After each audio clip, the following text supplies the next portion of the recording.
An attack was imminent. What wasn't sure was who would strike the first blow, Katai or the king. Locked in rhythm with the soldier, Wren was fully absorbed in each swing of her staff, despite the pain of her month-old injury, or perhaps because of it. It roared in her lower back and hips, her own silent battle cry.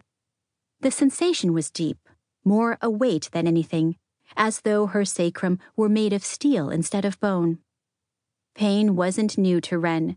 She'd been forged with it through her father's and Shifukane's training sessions from as early as she could remember.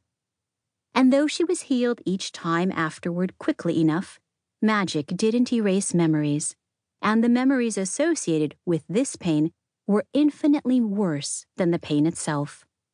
They were memories of demon roars and blood on desert sands, of what was left once the screams and sword clash faded to nothing, of a carpet of bodies, yet one even more terrible in its absence.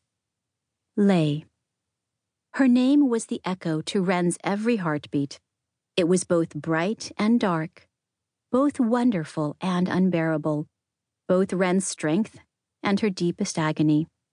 It was why she couldn't stand by watching this afternoon's drill and not do something. Watching only reminded her how useless she'd been that night in the Javanese deserts a month ago, and she couldn't stand it. Her father and their doctors and shamans had ordered Wren to rest due to her injury, but rest and sleep were the last things Wren wanted. She knew who she'd find the moment she closed her eyes, and she knew the pain she'd feel once she woke to find the girl she was dreaming of not there. Crammed in with 100 moving bodies, Wren licked the sweat from her lips and pushed her partner on, losing herself in the rush of her staff. As the warriors turned, switching into a new formation, Wren caught sight of a figure watching from the viewing gallery, where she herself should currently be. She had just enough time to register her father's disapproval before his shout rang out. "Halt!" At once, the pit fell still. The soldiers dipped their heads respectfully, weapons lowered, panting hard. Only Wren kept her neck tall, locked onto her father's inimitable stare. "Lady Wren," he called in a good-natured tone, leaning forward to grip the railing. "How is drill monitoring going? Well, I hope?" A few tentative laughs rippled through the hall.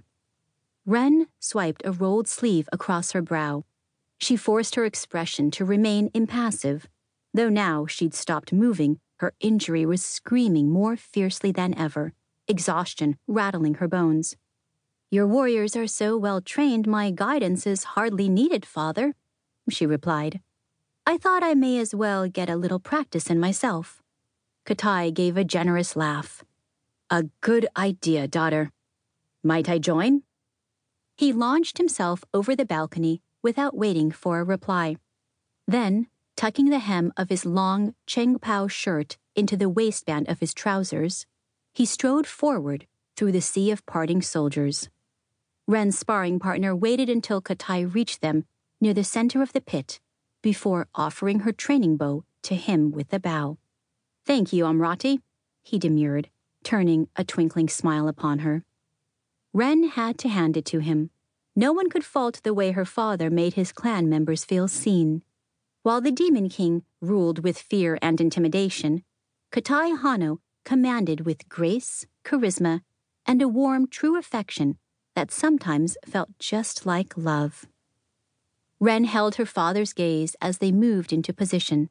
His smile, moments ago so easy, now had a twist to its edges.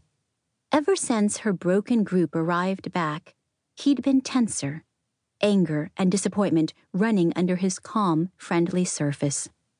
It hadn't been the triumphant return any of them had wished for. In fact, the outcome of the journey with Lei, Kane, Marin, Nita, Bo, and Hiro to gather the allegiance of 3 of the most important demon clans in Ikara had been worse than any of them could have ever predicted. Not only had they lost one of their most important alliances, the White Wing, after their clan leader, Lady Dunyan.